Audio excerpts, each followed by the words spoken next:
Hello, Andrea, and thank you for participating in this interview for my master thesis with the title Hybrid Project Management: A Chance for Austrian SMEs.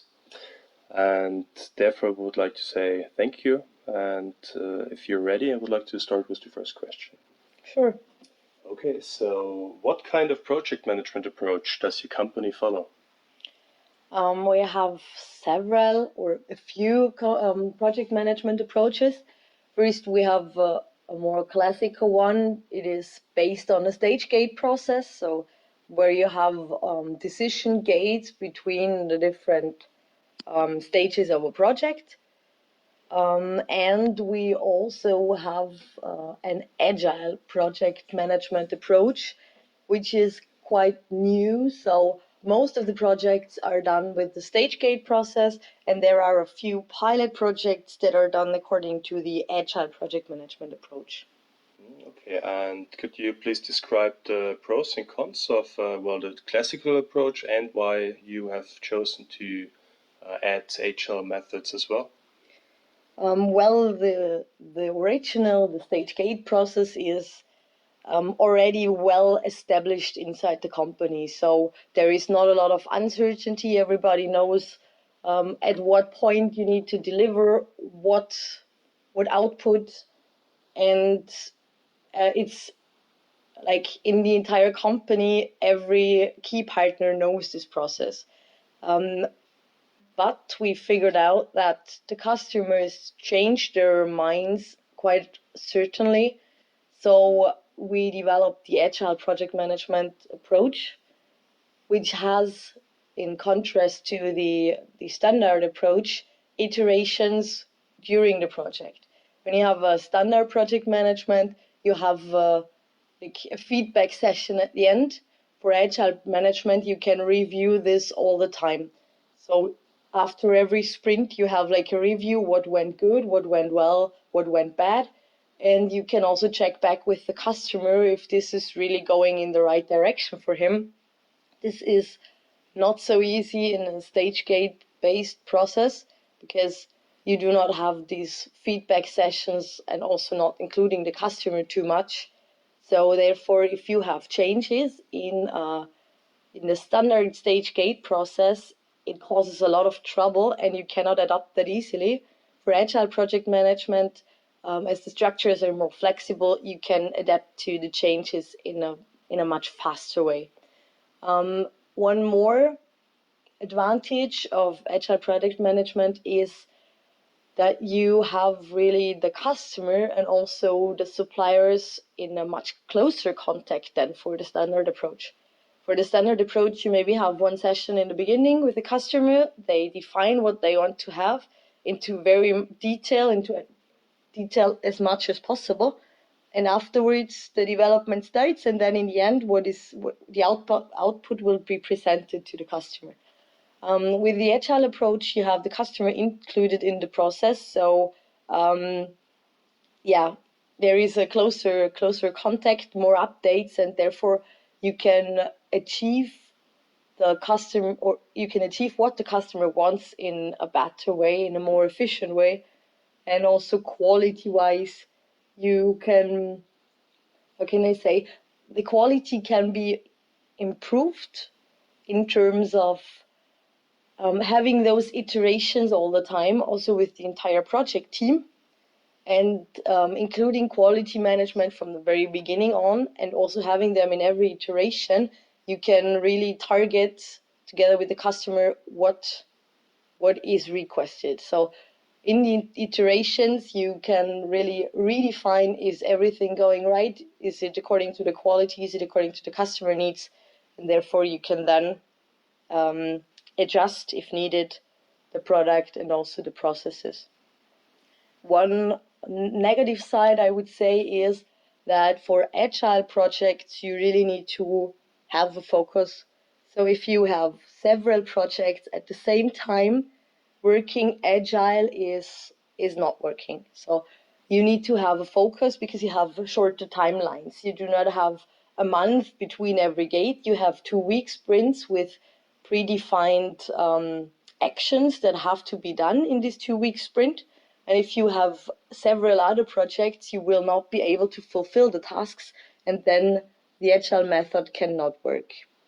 So this is also the reason why we have projects in parallel with StageGate and also with Agile, because depending on what project it is, what requirements there are, either the Agile method can work or the standard approach can work better.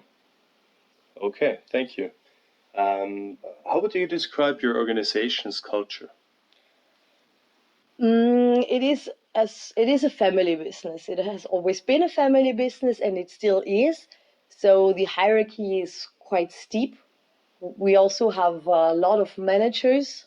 It's established over the past years, so it is really very steep. And also having a title as a head or a vice president has a lot. It goes along with a lot of power.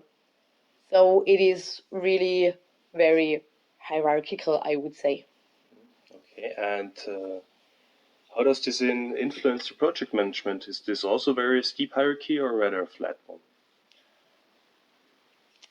I would say it is a steep hierarchy still, but in the agile approach, for example, the team is mixed of heads and people who do not have a leadership function, and those people need to work on the same level together. So this is still quite challenging because this is very set in people's minds that if you have a title, a leadership function, then you have more to say than people who do not have a leadership function. But in an agile project team, everybody works on eye level, and you do not have people telling you how to do your work, what to do. For the standard approach, this is a bit different, but still, we have the project leader who is in charge of the development or the project management. And in the project team, there can also be people with leadership functions and people without. But the project management, the project leader, most of the time does not have a leadership function in terms of having people on a lower level in the hierarchy, so people reporting to him, and this also works. So people know that though you do not have a leadership function, like in a very direct way, meaning people reporting to you, you are still the leader of a project, and this works quite fine, I would say, despite having a very steep hierarchy. Okay. And does your company encourage collaboration between departments? And how does this look like? Yes, the project teams they always consist of various departments. I mean, of course, one single department cannot have the entire expertise. I would also say this is due to us being a very big company with a lot of people. So we have very specific departments for specific tasks. There are very few departments that have like a broad defined role. Most roles are defined very specifically. So the project teams are most of the time quite big, I would say, because you have specialists of every department and they need to work together. They are together in the core project team, and this is encouraged in the company also a lot. Okay, thank you. Does your company provide a project management office? A project management office itself, no. Okay, and how do you make sure that the people are following standards, and or if they have an issue during a project or have some lessons learned at the end of the project, how do you make sure that people who are not involved in the project are able to, well, benefit from those learnings? Well, that's a bit tricky, I would say. I mean, we have SharePoint sites where the project team themselves put or upload some files, documentations, can also add comments and so on. But this is only available for the team members of a project. So meaning external partners or also internal people working on different projects do not have access to those pages. So either you grant them access, but then I think it gets a little bit chaotic because everybody has a lot of projects, so you cannot have access to every project. I think there is some room for improvement there, I would say. Okay, thank you. Is your company hiring people in project management at the moment? Yes and no. So in our company, the roles are not defined so specifically, I would say. So as we are a production company, in our company, the product development is doing the project management too. So this is kind of a double role.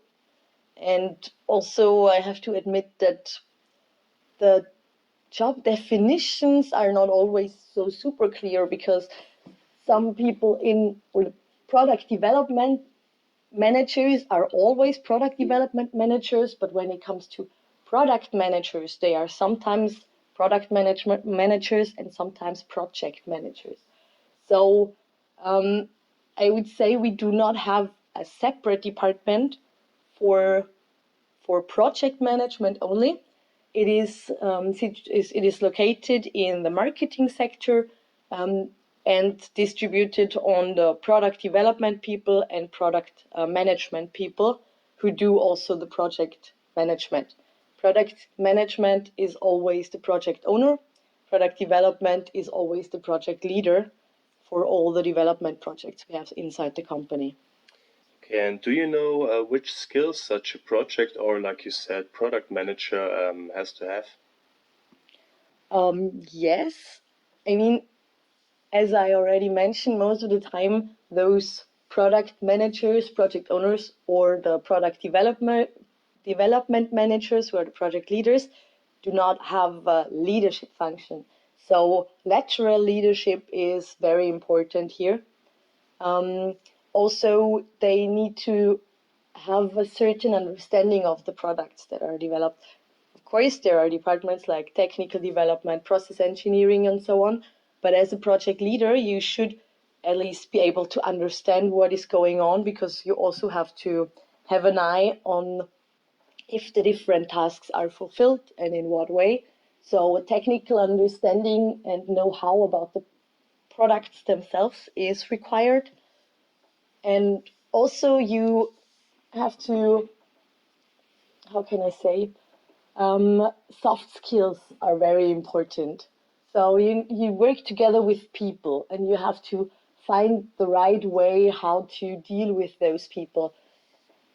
Many people are different. You cannot talk to everybody in the same way, I would say.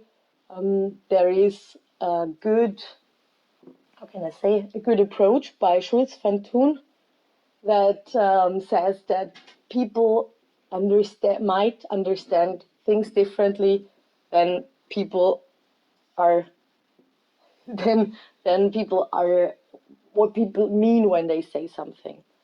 So in further consequence, good communication skills would be required, and also I would say some flexibility when it comes to, like, I mean, you work in different structures, you have to adapt to different situations. So you have to be also quite flexible. And also, if there is a new project management approach implemented, you need to be the first to work on it and to also get people involved there and be like a role model and pursuance. So you need to get people doing their work for you and you have to find out what is the best way to have people do that. Okay, well, thank you very much, Andrea. This is already the end of the prepared questions, and now I would like to ask you one last one, and this would give you the opportunity to add certain topics or certain aspects that you might feel fit to this interview, which hasn't been discussed so far. I think we covered everything. Okay, perfect. Then thank you very much for this interview, Andrea, and I wish you a good day. Thank you.